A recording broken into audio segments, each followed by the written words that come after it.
Okay, so Kat, how do I get you to co-host? I already hit record and it's ready to go. Oh, so that's That's part of, it. Yeah. yeah, it is record. No, it says recording paused. Maybe because I did it. There, it's recording now. And when Ro comes on to speak, will she just have access to share the screen and all that sort of thing? Yep. Yeah. So Okay. all the participants at the very bottom, there's like a green arrow pointing up that says share. And it's Yeah. easiest for us to just give access to everyone for it. So they should be able Okay, to. yeah, I've got some overheads and so I was playing around with the share button today, but wasn't sure if she would be able to do that. Mhm. Okay, And Jerry, I got the email with all the Dahlia shows, and I will be able to share that in the regular meeting. Okay, okay. great. And I see Ro is on. Welcome. Hello. And Hi. huh? Thanks for coming. What's your time frame like tonight? Um, I need to like run out of here as soon as we're done because I have our own meeting that I'm going to. So Okay, yeah, I apologize for the miscommunication there, but I'm glad that you could spend some time with us. And, we're gonna, if we don't have time for the Q&A, just let us know when you have to bug out. And we can handle any Q&A after the fact if we need to. sounds good. Good. And you can share your screen and everything. You know all about how to do that. I was gonna say, let me look and see if I can do that. Here we go. Yeah, you might as well.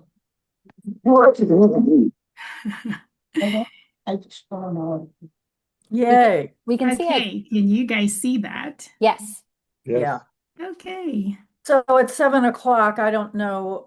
Let's give it another minute and then I'll do a little intro for you, Ro, and we can get rolling. Sure.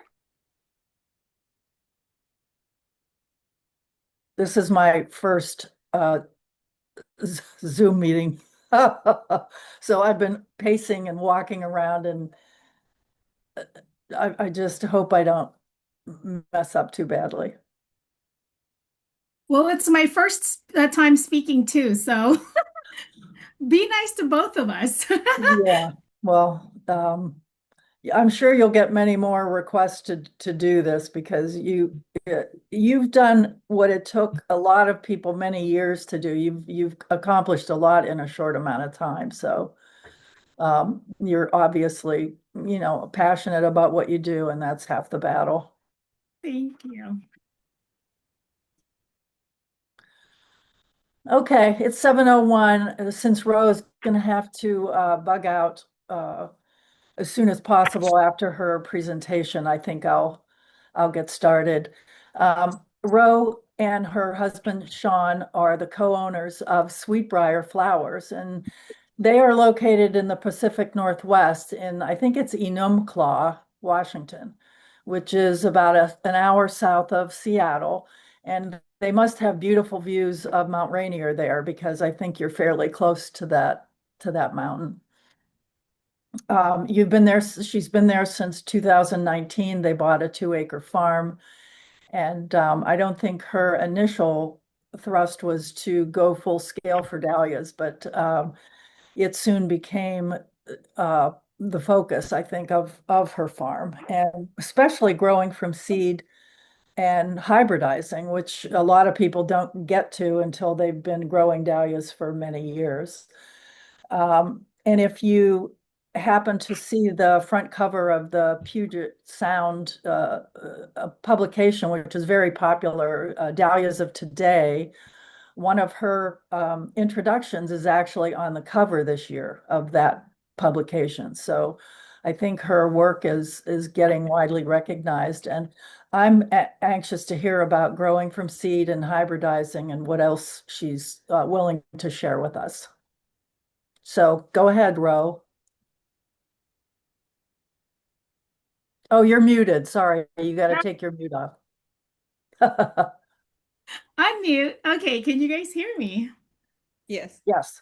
Okay, perfect. Well, thank you for allowing me to share my journey. Um, it's been amazing and very rewarding, for sure. Um, this actually all started honestly because our dear dog Layla passed away, and she loved the garden. She was always out in the garden with me. And I, jokingly said to my husband, I will hybridize dahlias because I want to create, I want to name one after her so she could live forever. So honestly, that's how it all started. And that year, we only planted 50 seeds, and out of the 50 came out this little Layla bear that you can see here. Um, and honestly, just those 50, I totally got addicted. I had about 1,200 because at that time I was selling dahlias to our local florist for weddings. I was doing weddings myself.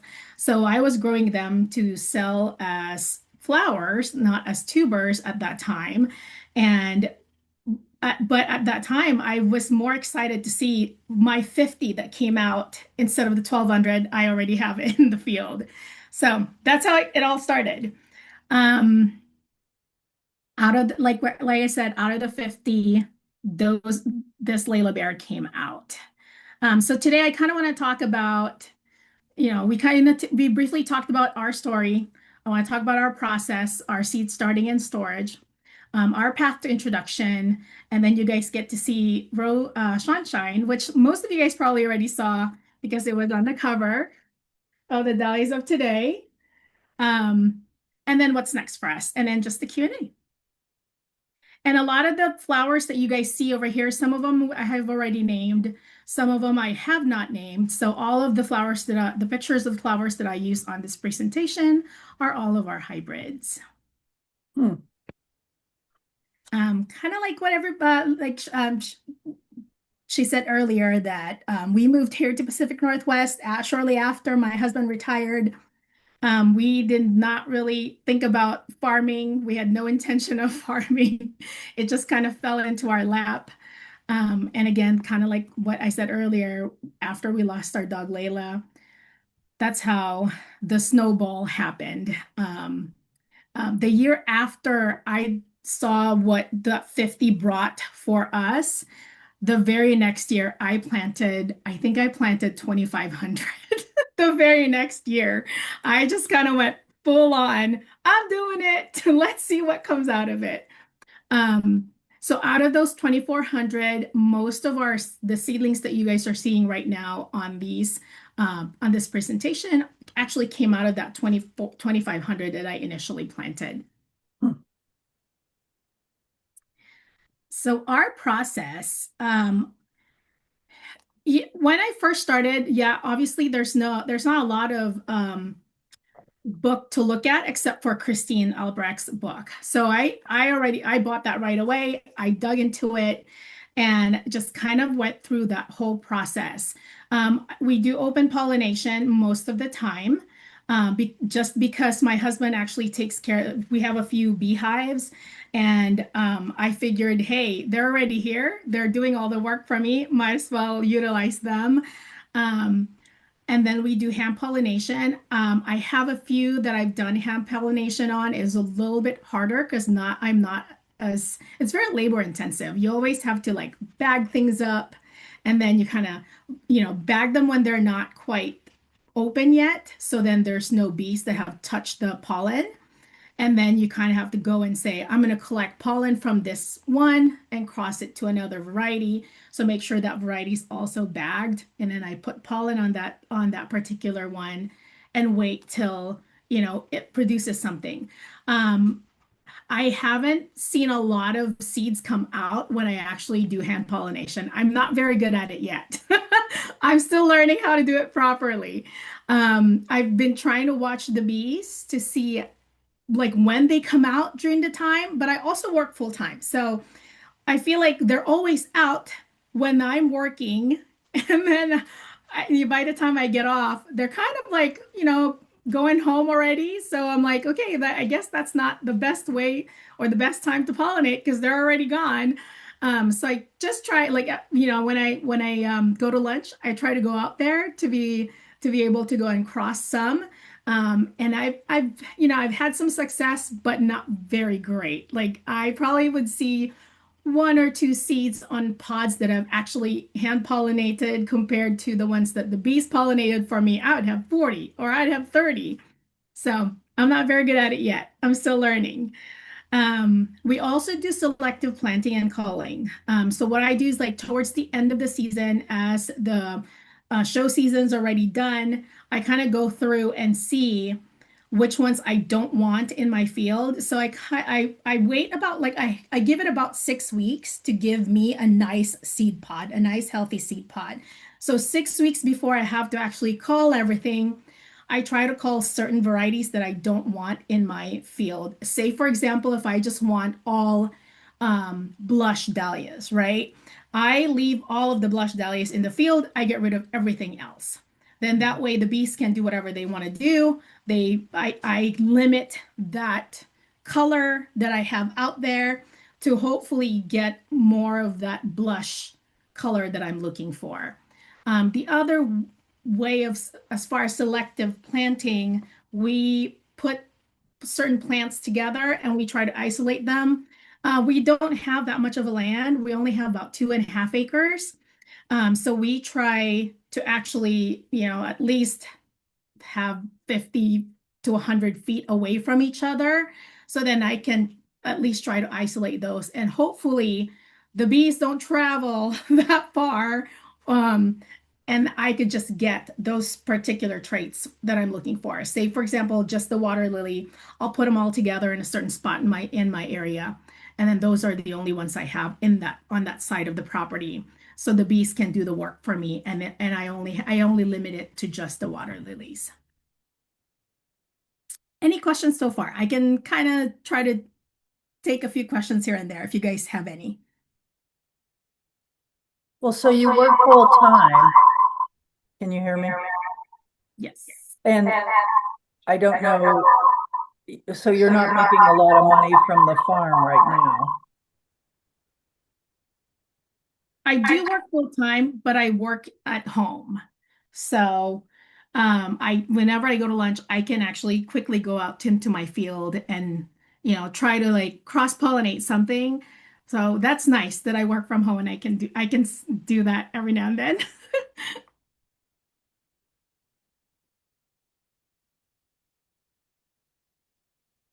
Okay. So at the end of the season,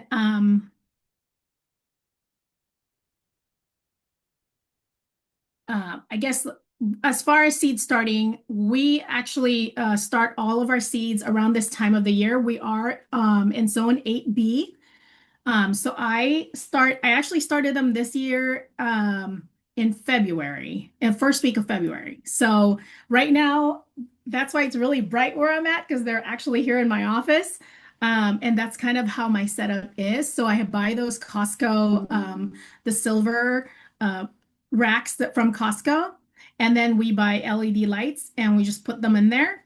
And we plant our seedlings. We start them on a paper towel method because I want to make sure that they actually sprouted before I transplant them into 50 cell trays. Just because I don't have a lot of space and I want to make sure that I don't put them in 50 cell trays and then they don't germinate. Now I have like sporadic. I have 40 on one tray and I have like 25 on one tray. So I want to make sure they're all germinated and then I transplant them to the 50 cell trays. And then that 50 cell trays just go straight to the lights. We leave them on 24/7. It gets really warm yeah, I just leave them on. I don't have to worry about it. It gets really, really warm where I'm at. It's probably about 75 degrees in my office.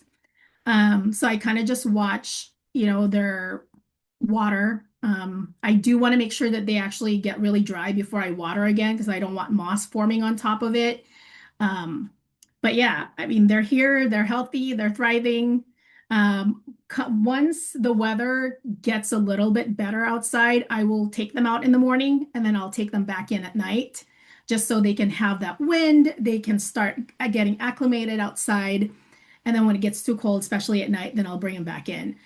Probably 2 weeks before I put them outside to transplant, I will actually leave them out on our patio, and we have a covered porch. I'll leave them out there. They'll be there the 2 weeks before I actually have to plant them outside.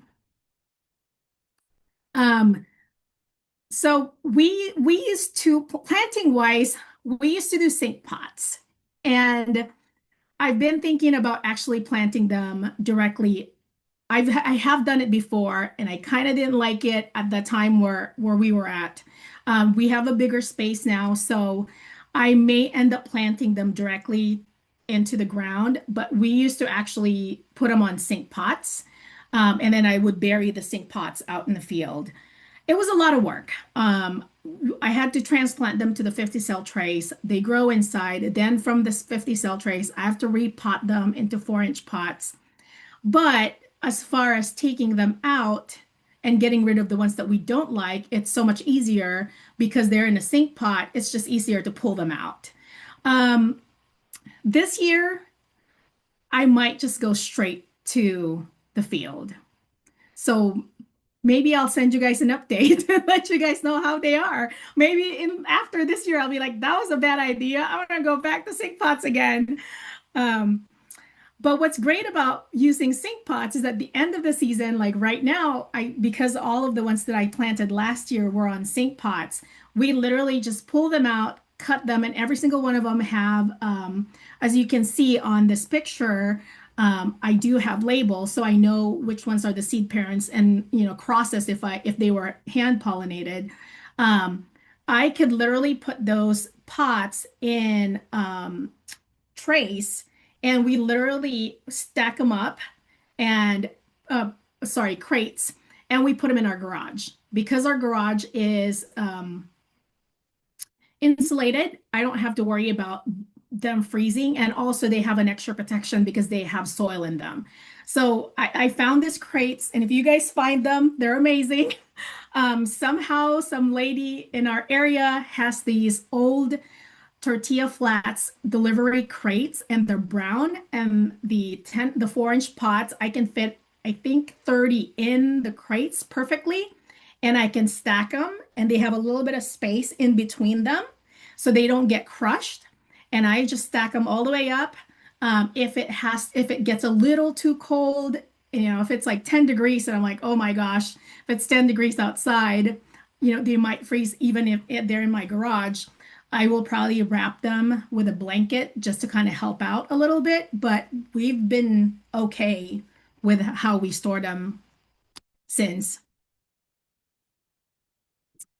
Okay, let's see. And we did have a question in the chat if you're up to answer. Yeah, sure. So from Quinn and Chris, they asked, when you have actually called down your seedlings to a specific color, what percentage of those seedlings actually did carry that color moving forward? I haven't been actually keeping track of the percentage.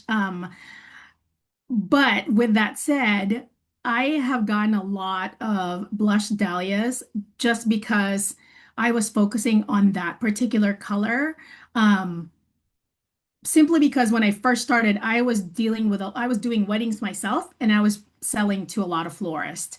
So I honestly, a lot of the colorful ones in the beginning, I was chucking. I literally was like, oh, it's too bright. I'm gonna get rid of this because I haven't gotten into shows.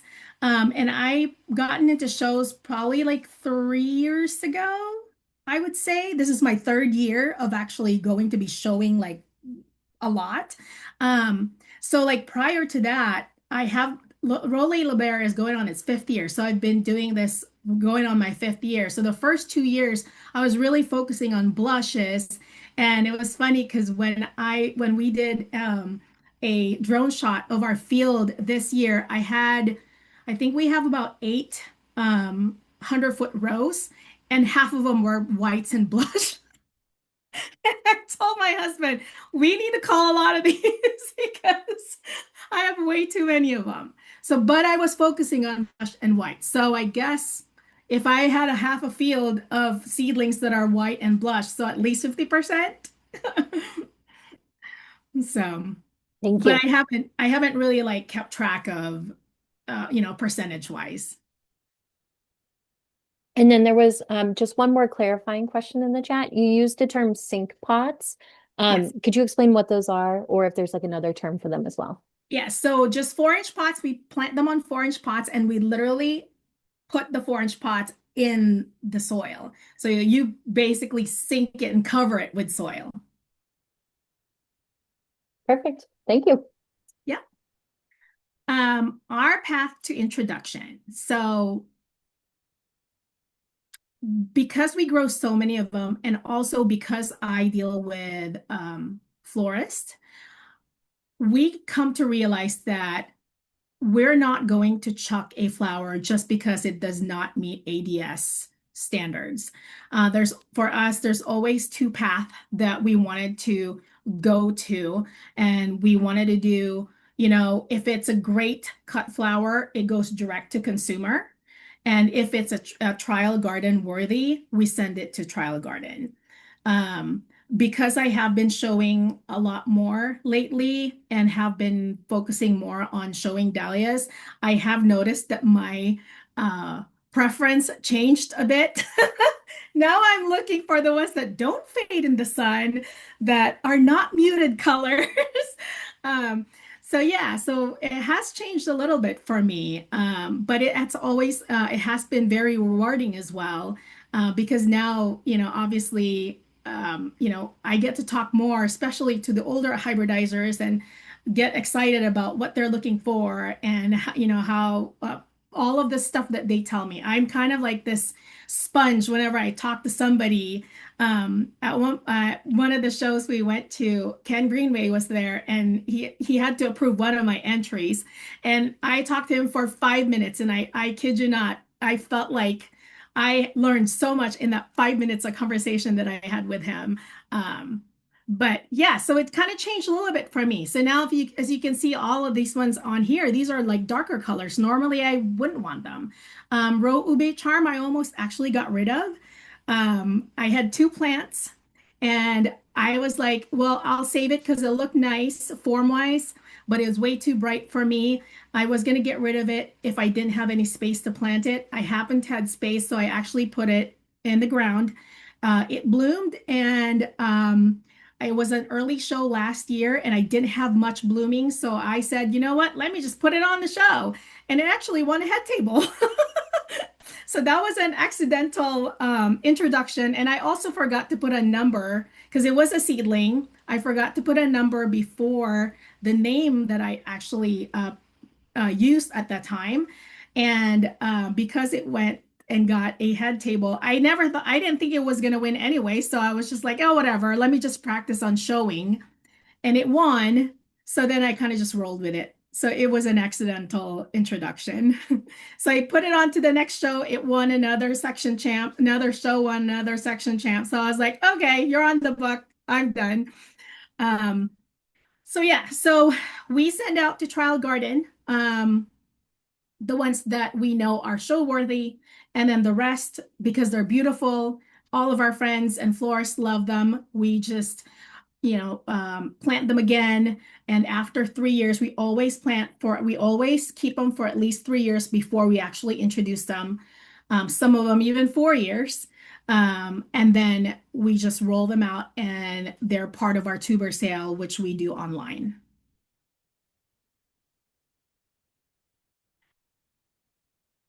There's Rose Sunshine. This particular one actually went through the trial garden. So the process is in January, you have to contact the trial garden that you want to reserve a space for. So if you have a seedling that you're looking at and you're like, I kind of want to send it to the trial garden, you have to wait until your 3rd year. You have to be growing it for at least 3 years. So on your 3rd year, you can send it out to the trial garden. They also need at least 3 tubers. So if you don't have 3 tubers, obviously you can't send it out, but you can check to see if you can send cuttings because some trial gardens will let you send them cuttings. In January or maybe in December, you should call or at least email the trial garden that you're looking at because space is very limited. So you want to get that space as soon as possible. There's a list of trial gardens in this website. So you can see, which if you want to just send it locally, like I sent Rose Sunshine at the Tacoma Trial Garden because I want to see it also. But if you want to win a medal, you need to send it to 3 trial gardens. I did not send this one to 3 trial gardens, so I did not win a medal. But it scored very high that I could be a contender. But I didn't know any of that stuff, so I only sent it to 1. So if your goal is to actually win a medal, then send it to 3, which means you need 9 tubers to actually to do that, right? So that's a lot of tubers. You you basically just send an email out. You ask for a space. They'll ask you how many space you want. You want 2 or 3 or 1. You have to complete a paperwork and then send it to them. Just basic questions on what it is. They'll ask for at least for the Tacoma Trial Garden, they had asked for a picture of it. And then they basically just let you know, the fee. I believe it's different per trial garden, but I believe the fee at the Tacoma one is I can't remember, maybe $15-$20. It's very minimal. It's not very expensive. So you send in a fee with your application, and then you also send your tubers. You have to send them by a certain time, and then they will grow them. The senior judges only gets to score the trial gardens. I believe accredited ones can judge them, but you have to be with a senior judge, I believe, to be able to judge the flowers. But there's also, if you want to be a judge, there's also a judging class that you can actually go to the trial gardens and they'll walk you through how to judge a trial garden entry. And then in October, you get your nice detailed performance report of your entry, and it tells you what your score is. And then sometime in January, I just magically found out that I was on the cover. So I don't know the criteria as far as being on the cover. I honestly just found out because I happen to be the publication manager for PSDA, and I mail all of these ones for you guys. So I just found out because they told me, hey, you need to send a marketing email to everybody about our dahlias of today, and here's the cover. And I'm like, wait a second, I know that flower. So yeah, that's how that all happened. Oh yeah, most trial gardens will not return your tubers. Some will actually let you go back and dig your own tubers when they start digging the tubers. I believe Tacoma Trial Garden does that. I don't know about you guys, is the closest one to you guys, so you may want to double check that. So if you send your tubers, know that they're not going to be coming back to you. And I think there might be one trial garden that they say that they can return tubers to you for a certain fee. So you may want to double check that.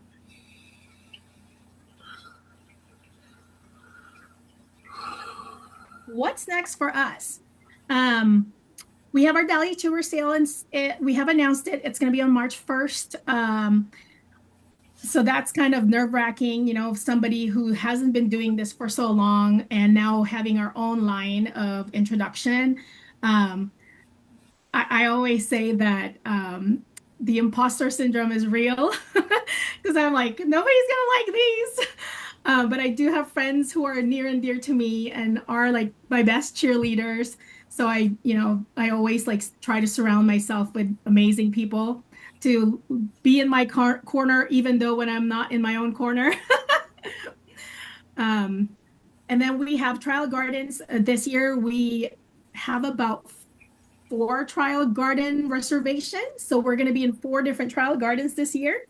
I haven't quite decided yet how many I'm going to send out. I think I have at least 3 that I want to send out, but I haven't quite decided yet. Sorry. Planting wise, we start planting around mid-April. We usually get our last frost sometimes towards the end of April, so I try to be really careful around that time. I'm always ready to like try to put on frost cloth if needed, but I try to try to hit around mid-April, or maybe the latest would be Mother's Day. Although last year I did plant later than Mother's Day. So it just depends. As far as shows, we will be all over the Pacific Northwest shows. I don't know if I can make the national show. I would love to, but it's just a little too far for me this year. But yeah, I can't wait to go through the shows. We have our 50th anniversary for the Puget Sound Dahlia Association this year. I have been volunteering a lot with my local Dahlia Association, so that's going to be a spectacular show. We always have a great show every year, but this year is going to be even better. So if you guys are traveling in the Pacific Northwest around August, make sure to hit our 50th anniversary show. And I'll take any more questions.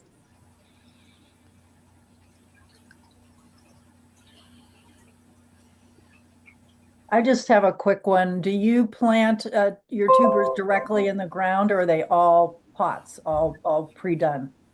Well, my regular tubers are planted on the ground.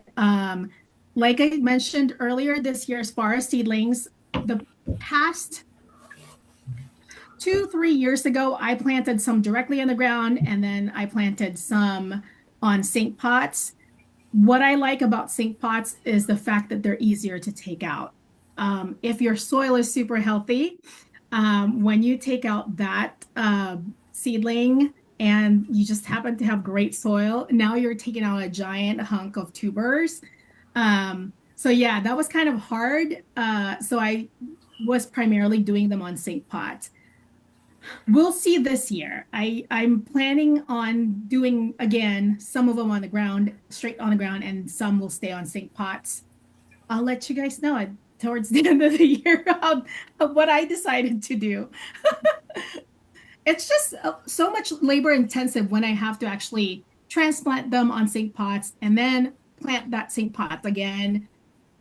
It's just labor intensive, and it's just me and my husband. We don't have any other help, so and we do this on the time that we're not working, so it just depends. That probably sounds familiar to Kat, doesn't it? Just me and my husband. Yeah, and do you irrigate, Ro? Yes, so my husband's super nice enough to make my irrigation automatic. He helps me with all the hard stuff. I just get to play with the flowers. He gets to do all the hard stuff, irrigation, all that, tractor stuff, digging and all that stuff. He does help me a lot. So yeah, so he did set up, we use it, before we used the T-tape. The past few years we've been using the tape. This year he used something different. And I might have to, if you guys want the information, I might have to like check with him on what he used this year. They're little tubes and they're very small. They're kind of like the size of my pinky because we do not have a lot of water pressure here where we're at. So we've opted for a smaller tube and it's been amazing. So I can get the information and send it out to you guys if you guys want to know more about it. They're super tiny. They're like I said, they're the size of my pinky and they have just kind of like a T-tape. They have the holes on every, I believe, like 6 inches, or I think you can have an option to do 6 or 8. But yeah, I mean, we love them, and he sets them up for me, and I just turn on the water if I want to. Although this year we haven't quite set up the timer, so I have been setting up turning on the water. And it just, does it for me. So I just have to remember to turn off my water. This year, he's going to set up an actual timer for me, so I don't have to worry about that. And I think someone on the line had a question. Yeah, go ahead. Hi. Um, my home society is the Mid-Island Dahlia Society, Long Island, New York. We also have the Eastern Trial Garden there. We'd love to have any of your entries over in our trial garden. It's I think $50, and we don't give the tubers back at the end of the season. We'll I think take I good care of reserved it. it. Did you say New York? Yes. I did. I think I did reserve 2 spots in New York. I think. Let me double check. All right. And all the information is on the website now. I had to grab my entries early because I heard the spots are like gold. So I did send an email out super early to make sure I got my reservation. Yes, Eastern New York, Barbara Street in Elmont, New York, right? Yes, that's correct. Yeah, yes, I have 2 spots with you guys this year. Okay, great. We'll take good care of them. Thank you. You're welcome. Anything else? Well, thanks very much, Ro. That was you're obviously very excited about your planting and your dahlias, and I've learned a few things for sure. Thank you. Thank you very much. Yeah. If you guys have Good any luck. other questions, feel free to send them to me. I'll be able to email you guys. And yeah, I think one thing that we're focusing on this year are miniature cactuses. I know there's not a lot of miniature cactuses out there. We've noticed like there's a little bit of like, a lot of them are being bred in UK. So we're focusing more on that. And then the other focus is like, if you can kind of see this picture right here, this pink dahlia right here, it does have petaloids. And so we have a bunch, like not a bunch, we have at least 5 from that came out of our seedlings that have their own petaloids. So it's not a show, it's not a show flower, but it's something that we really liked, and it's just absolutely beautiful. So we said we're gonna go ahead and set those aside and create those for our own line. But yeah, something exciting coming out from our breeding patch.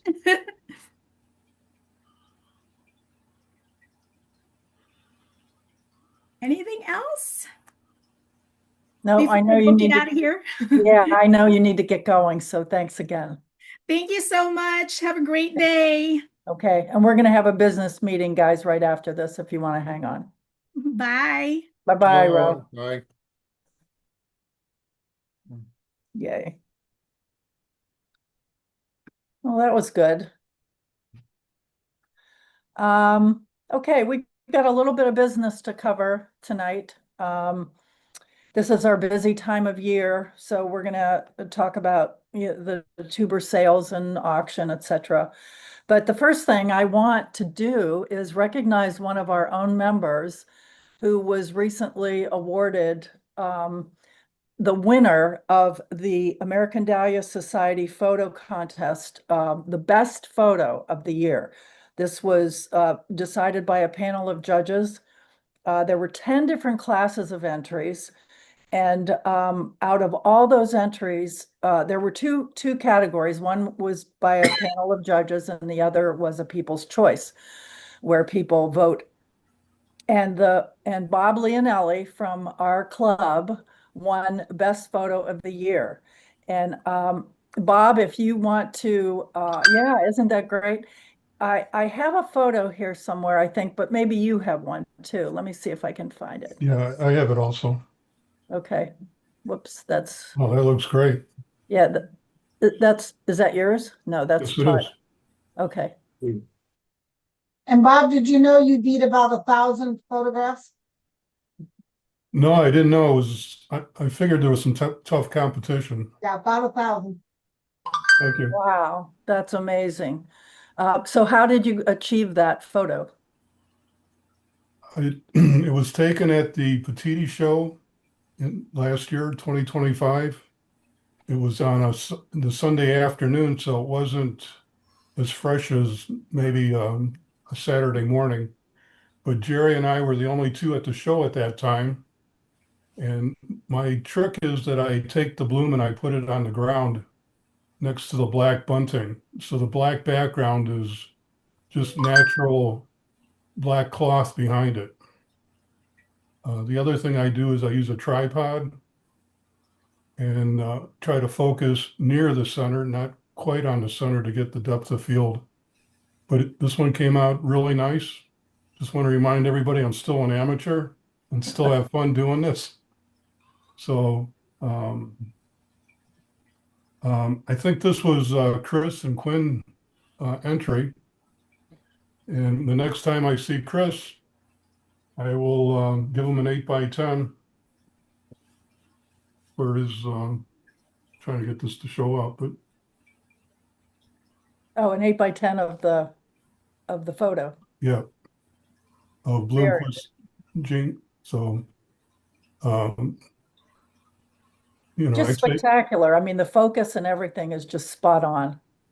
yeah, there's no extra lighting or unique lighting, or it's just took it at the show mid-afternoon and it came out really nice. Any, Good. Thank you so much. We're really proud of you. And, I'm sure you'll be anxious to enter again this year. See if you can do a double. okay, thank you. I thought my last year's entry, which was Baron Katie, was very worthy. I'm going to try to pull it up real quick. See if I have it here. No, I don't see it. Sorry. Oh, here it is. Oh, This was the Rhine Mountain, and it It's Nikki, I think, Bob, Nikki, no, you're right, yeah, Nikki. Thank you. and a wonderful picture of it. And I sure like the picture I have of that. Thank you. Yep, I was very, very proud of this one and the one that I won with. So, anyways, it's I think to Sharon's point, there was a lot of entries, and I was lucky enough to win.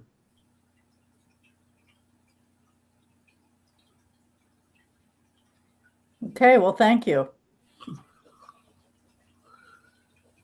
And let's see here. I'm trying to bring my gallery up. I have also, I would like to, also Todd Imhoff, I wanted to mention, also took third place in that same class as, and I don't think he's on tonight. I was going to have him talk about his photo a little bit, but he won third place in that class. But Bob not only took first place in the class, but he took first place overall as well. So good going. Thank you. Okay, our big fundraiser is coming up. It's springtime, and we're going to have 3 opportunities to purchase dahlias this year from the club. The first, we're going to have an in-person sale / auction coming up, and we're going to have an online sale like we've had in the past, and we're going to have a plant sale, which will also be online. 3 different dates, 3 different focuses, 3 different opportunities to buy dahlias. So the first thing I'd like to talk about, and I think I'm going to take a chance here, is the tuber auction.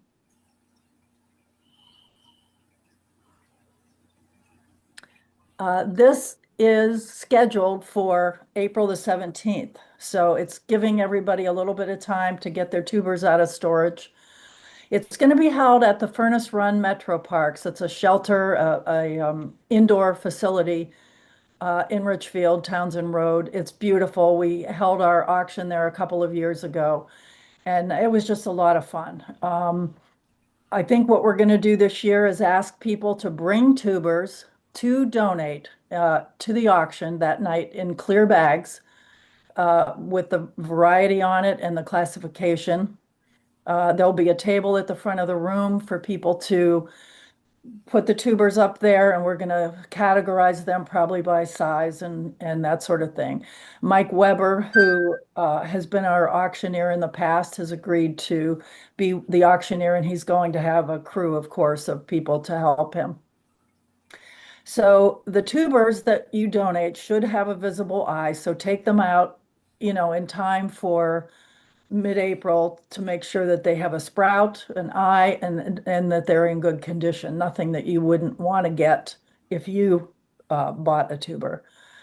And if you have a picture of the variety and can bring it, that's very helpful. A lot of people don't know all the varieties, and if you have a picture, we can put it on the table with the tubers.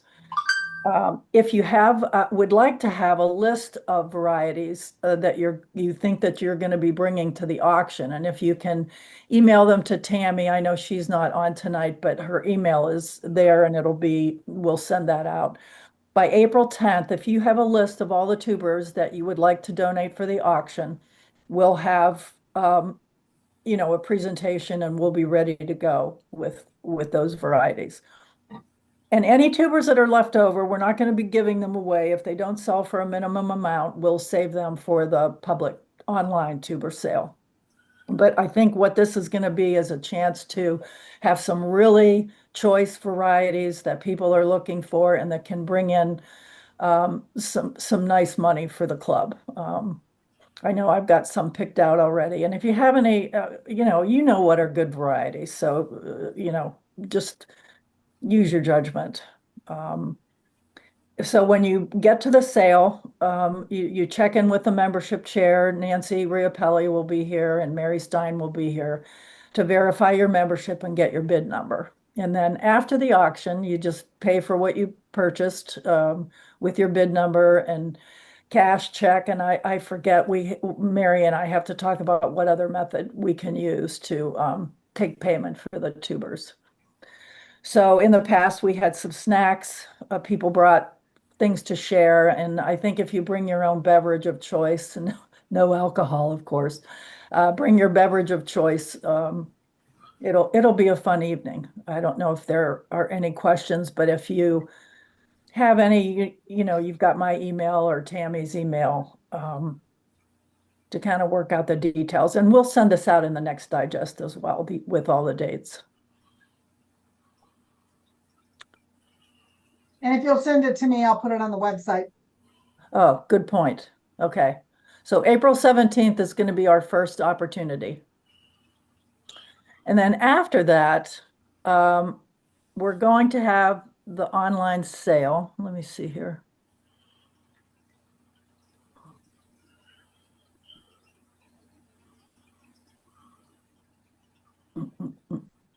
Oh, that's the tube. That's the, sorry.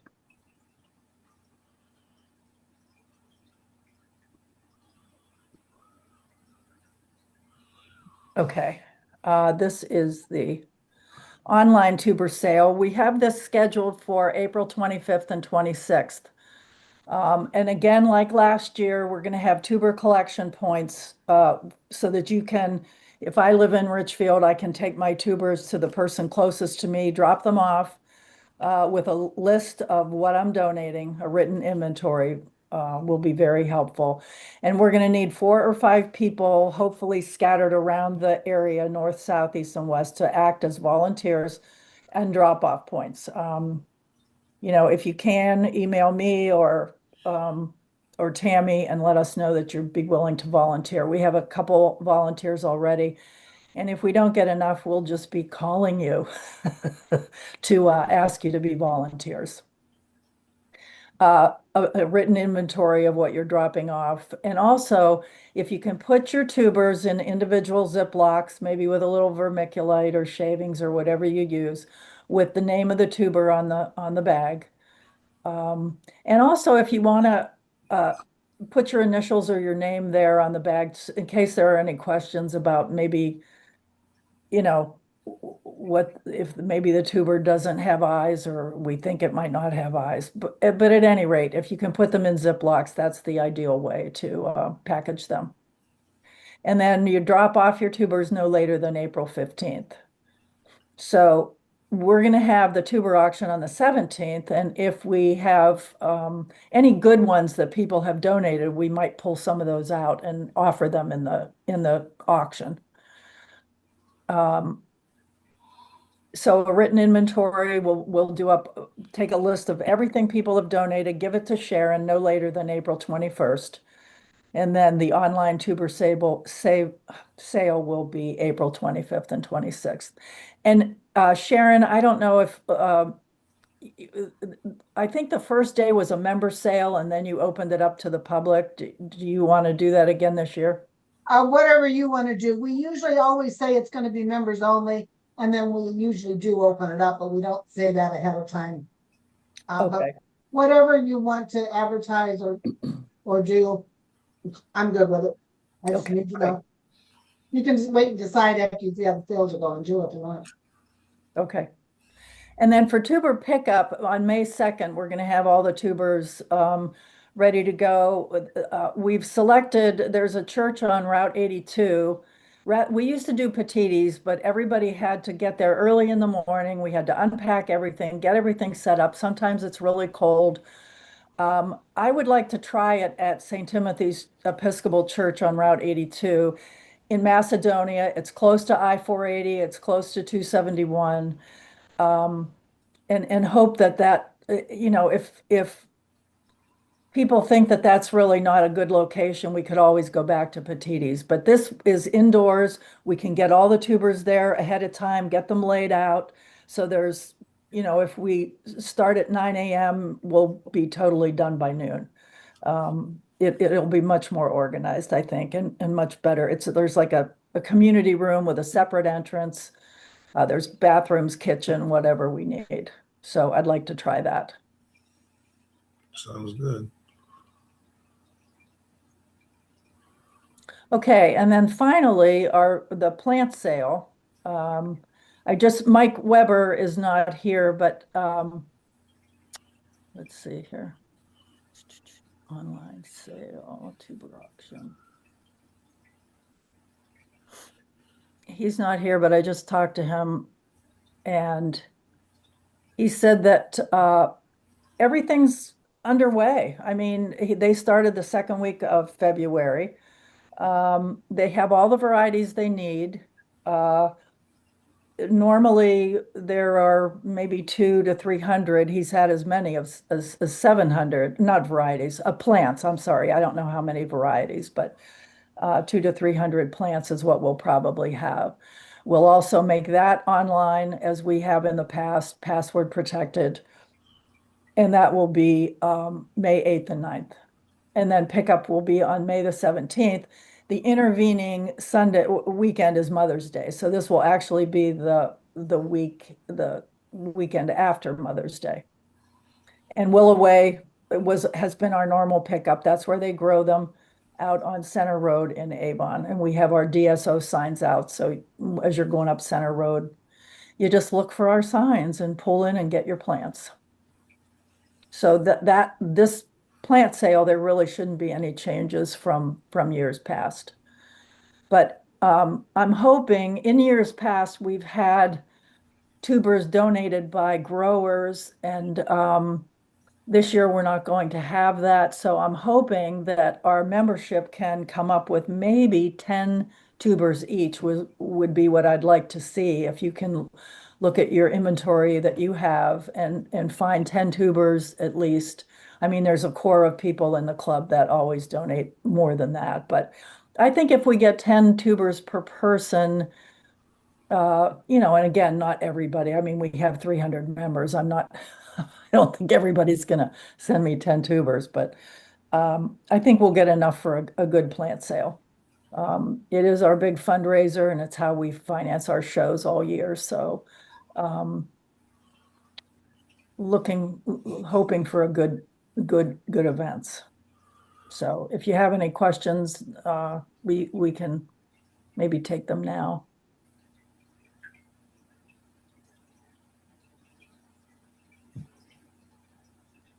Hi, Pat, it's Mary. Hi, Mary. For the plant sale, you're asking for 10 tubers? No, plant sale, Okay. Mike has everything that he needs. So Okay. no, this would be for the online tuber sale. Thank you. Where you take your tubers to a central location or one of several locations and drop them off. And then we'll collect them and put them together for the online sale.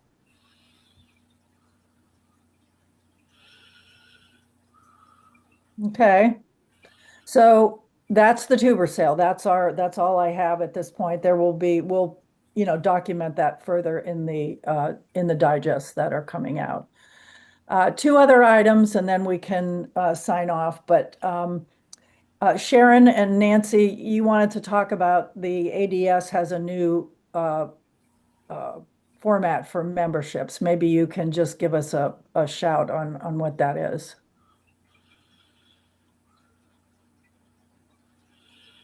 I guess that means I'm doing it, Nancy. Or Chris, did you have information that you wanted to talk about on this? Chris. I'm working on it. I'm getting unmuted here. I don't have anything to pull up right now. If you were previously an ADS member, you should have gotten an email where they sent you all the information to follow, like 2 or 3 steps that you have to create your own login in that. It's changing from the old stuff, and Sharon, you might know some of this stuff better than I do, but I'll speak to it the best I can. One of the advantages of it is your membership will be a calendar year. So if you join on June 3rd, then the following year you're going to get a membership a couple weeks before June 3rd to let you know your membership is expiring on June 3rd, and you can renew. Everything can be done online. It's super easy. I know one of the not so pleasant parts of Nancy's job in the past was organizing all those memberships, which is it's on you to do it. It's great. I could go on and on about joining the ADS membership has so many benefits that I just really don't think a lot of people even realize. A woman in Knoxville, Tennessee, where my son goes to school, she didn't even realize all the benefits that it had. We connected when that storm was going to go through Knoxville, and I was worried about my kiddo. And she was like, "Oh my gosh, we'll go in and get him and take him home to our house if he needs it. He's fine." And we got talking about stuff, and I was able to show her how to log in and use the keyword search on the database where you can look through every bulletin that has been digitally loaded all the way back, I think, to the Sharon, am I right? Back to the 20s and stuff. I mean, there's To the 30s, and we should be back to the beginning of the club in the 1900s within 6 months. We've got somebody that have the old bulletins that we're going to get digitized. So it's really cool to go back and look at the really old ones. it's super cool. You can type in cream of the crop and it'll pull up all the cream of the crops over the years, and you're able to watch and see what has stayed dominant or high performing and all that. But back to the ADS membership with the online, once you create your own member login and your own password, you do have to go through that to get to the members only section. It's a little bit different than it was. I Don't promise it'll only be annoying for 2 or 3 times until you get the hang of it, but then it's really, really good. Um, it's it's new, it's different. So if people don't like change, that's a little bit tough for a little bit, but I think it will be very much easy for people to maintain their own ADS membership to where our own membership chairs don't have to really take on a couple extra steps that they probably didn't need to, but they did before we had this technology. Um, but you should, I guess, maybe Sharon, we could send something out in one of the future digests, or if there's a communicate, I don't think we need to make a special one right now, but if there's a communication going out, there might be a way to copy and paste that email that we got so that people that want to join the ADS, which we would highly encourage, you can through links. Yes, we can do that. Let me just add that ADS did this because they have about 3,000 members, and there was one poor woman trying to keep track of this. And I'm sure that Nancy can sympathize with her because she used to do that. So this lets you kind of maintain your own information. You will have your own password, which people were always complaining about the password to the member section because they had to look it up in the bulletin, and I don't know why it was so complicated for people. But now it'll be like most of your things where you can change it yourself. If you forget it, you can redo it. So that's nice. And Chris already mentioned the rolling subscription, and it's also going to give the clubs, ADS, and the local clubs lots of information. Like Nancy used to do all of our ADS memberships. Well, she doesn't now. So then she doesn't sometimes know even who's in ADS, or she can track it down. But now, Nancy, there'll be a nice report for you. So that Good. Can you hear somebody me? needs to mute, I think. So you'll be able to get that report. And there, Chris mentioned that you've already gotten a letter about going in and signing in, and there are 59 of you who have not done that yet. Because again, this system gives lots of reports, and it told me that there's 59 members that haven't signed on yet and done this process. And I would just suggest doing that process to get your password set up so that in a couple of weeks when you get a letter telling you to renew, you only have one more thing to do, which is renew. And it's not going to be all PayPal. It's going to be it's not Stripe or whatever the other popular one is. It's one that I was not familiar with, but it'll be a nice system where you can do your credit cards. And so that's, we could, maybe in the next digest, put some information up, but find that letter that you would have gotten in late January and Hey. do that process. Hey, Sharon, one other thing, if you're able to screen capture so I don't want to scare people off when I say that it's different, but when you go to the members only section, with the new system, you'll be asked to put in your login and your password, and you'll do that. And then it's a little bit confusing because it shows this dashboard that shows your information, this, that, and the other.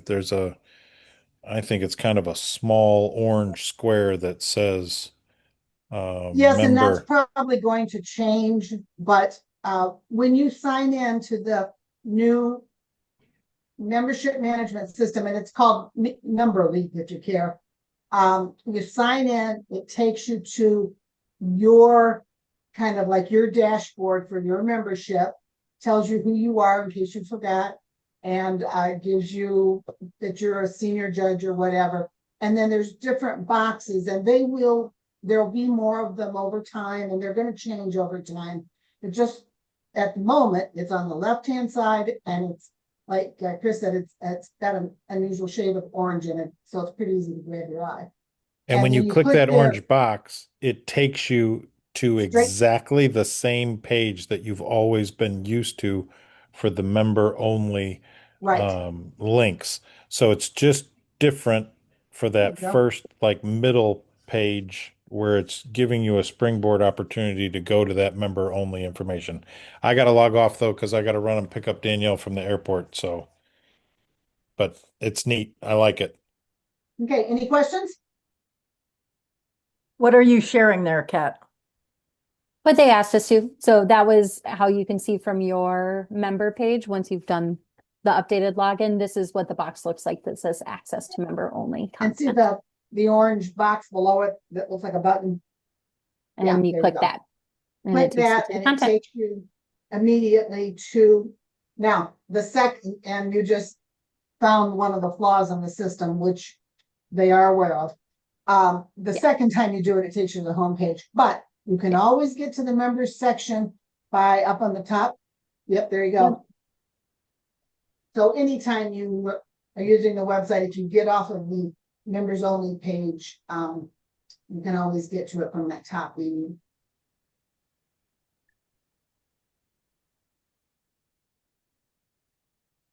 Okay, any comments, Nancy, that you want to add, or you're good? I'm having technical difficulties here. So I can't unmute on my computer, so I turn my iPad on, so I'm getting echoes, so Yeah, I don't know what causes those echoes. I don't know. So Could you close out one of her sign-ons? I think that would help. I can't close out my computer. Maybe I'll just shut it down. How's that? That's bold. Can you hear me now? Yeah, that's better. Okay, great. I don't know what was going on there. I couldn't leave it. I couldn't unmute it. So anyways, it's time to start renewing our memberships. Memberships are expire on April 30th. A lot of people have already started without even asking. We've got 92 new members so far for this new year, and 12 people have renewed already. But you do want to be an active member when you're going to participate in these sales. So it's time to do it. So it's very easy to do online. So just go onto the DSO website under membership and sign up. Good, and 19 new members, that's pretty cool. I know, it's great. And both ADS and DSO, there's always a paper form that you can print out and mail in if you really want to. But if you're at all online savvy, the onlines work really nicely. But yes, that's correct. And then I'll also have, like, if at the on the in-person sale or tuber auction, I'll also have forms there if somebody wants to renew that day. We could do that there too. Oh, that'd be great. Yeah. No problem. Hey, Sharon, when was the ADS memo or whatever sent out? Because I think somehow January 22nd, I believe. January 22nd. And I don't know the process if you can't find yours. I don't know the process. I can try to find that out. I'll be on a meeting Saturday. I can ask because you have your own individual one because you've got your own temporary password.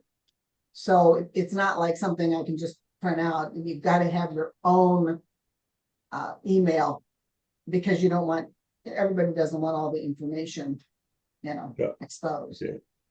So, but about right around January 22nd. All right. Thanks. Okay. And then the last thing I want to talk about, and we can have some additional Q&As if we want, but there is a list that Jerry put together. Nope, wrong one here. I'm trying to get the. That's right. Oh, Pat. Was it the right one? Kat has it up, I think. Okay, right here. Oh, cool. Yeah, these are the fairs, I think, that are the shows that we have. Jerry, you might want to just make any comments you want on your list here. The only question we have is we don't have any chairs for the Petiti show, and there's been some requests that maybe to move it from Petiti Oakwood anyway, because it's been kind of hot in there the last couple of years. So we still need some members to come forward and head up that member show. Whether it's at Petiti's or not is something we have to decide. But other than that, I think I'm not sure about Central States, whether that's September 18, 19 or not. I think it is. And Chris would have known, but I guess he's gone now. But those are the dates.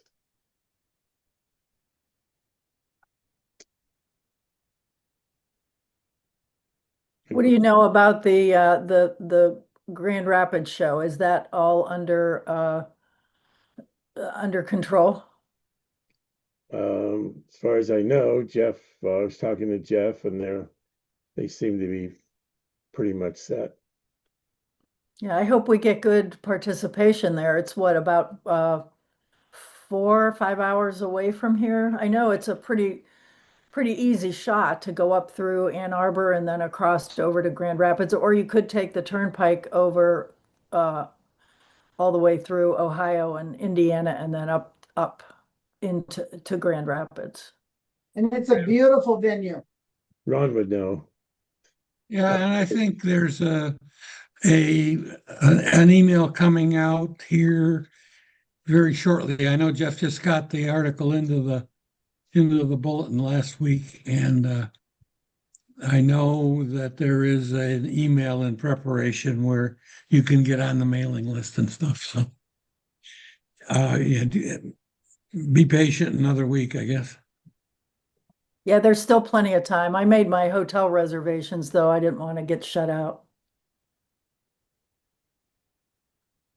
So Apparently the accommodations and the setup for the presentations and stuff are such that there is not going to be any serious limitation like there was at Chicago. So it could be a very big show. yeah, a good for us because it's drivable for everybody. Right. Looking forward. Any other Q&A? Any other comments anybody wants before we wrap it up? I guess I would like that to say thanks to our judges who participated in the seminar. I think it was a remarkably surprising to me presentation from Virginia Walbot on color.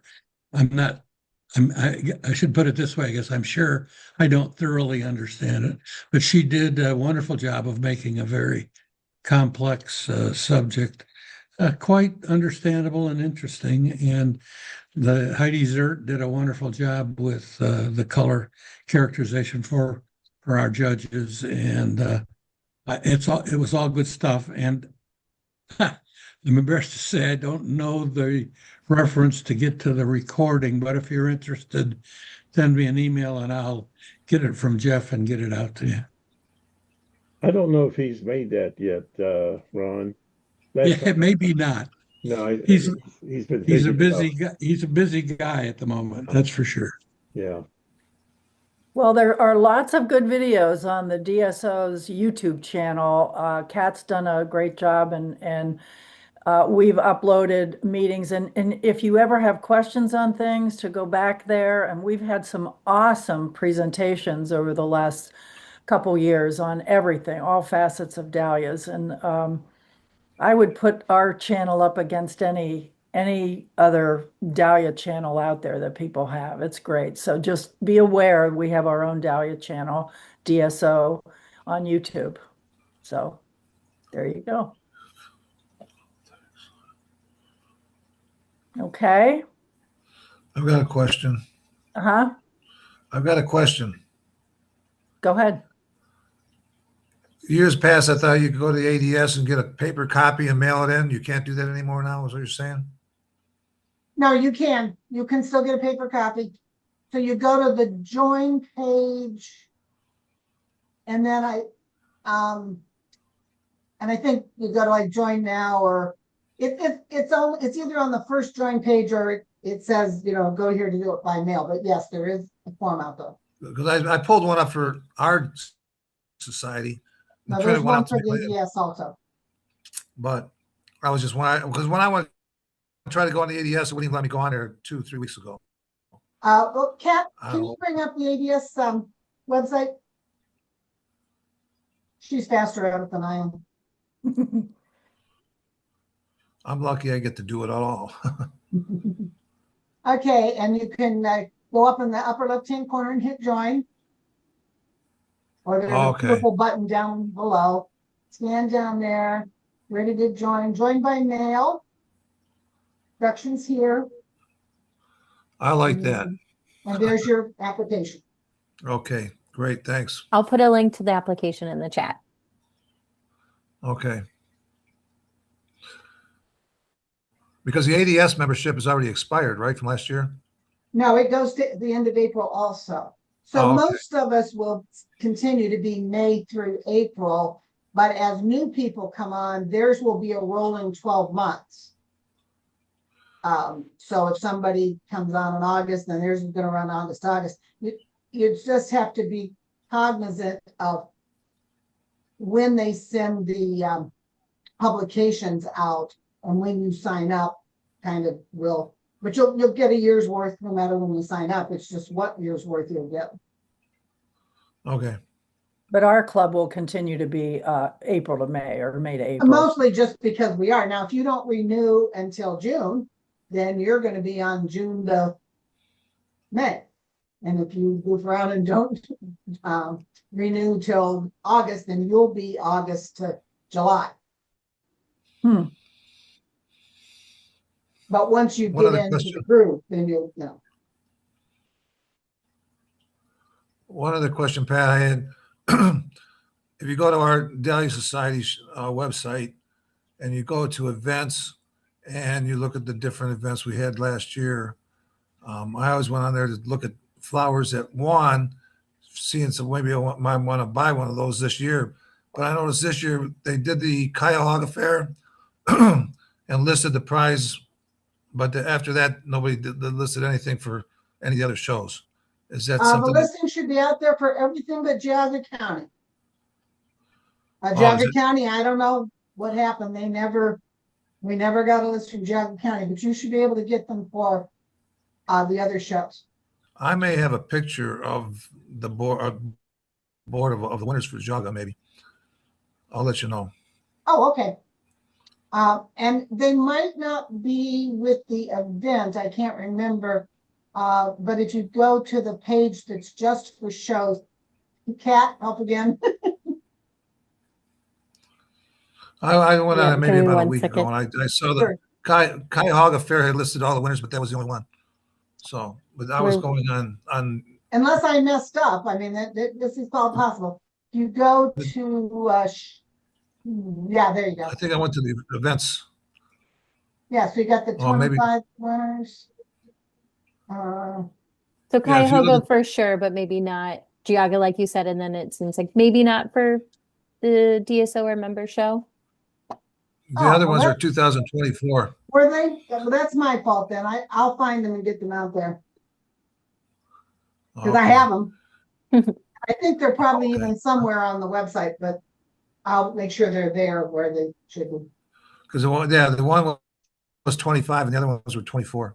Yeah. Yeah. And anytime you can't find something on the DSL website, this is for everybody, send me an email. Because if it's something you're looking for, then it should be there. Unless it's some big secret and it's not, I'll put it out there. Well, Sharon, you kind of work on the national website as well, don't you? I do. So your plate is full. So if you did skip over something, it's purely an oversight due to so much you have to do.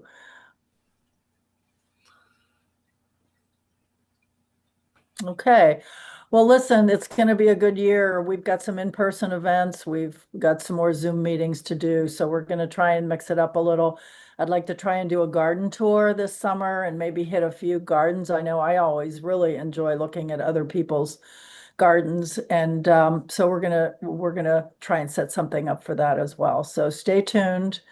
And if you have questions or comments, you have our emails, people. So we're here to help.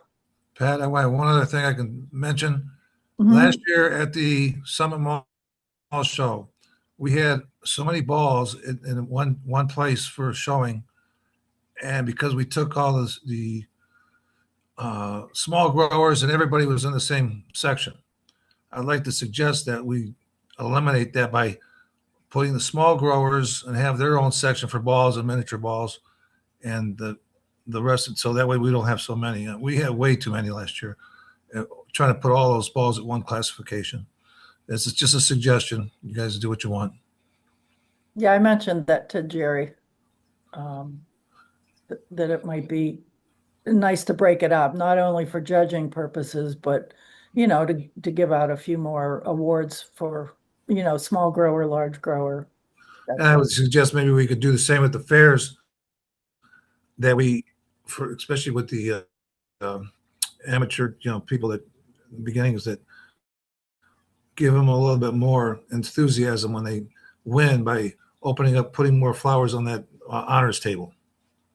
So I don't think for the amount of money we'd be spending is not really for the Jaga. We're not going to spend any money because the Jaga Fair pays for the prize money. For the Cuyahoga, we would be paying for it, but I still think it would be worth the investment to try to get more people to show dahlias. Right, right. Nothing wrong with that at all. Yep, we're talking about it. Okay, very good. Thanks. Mhm. Okay, guys. Well, if nothing else, this will be up on YouTube if you want to review anything, and just see you next time.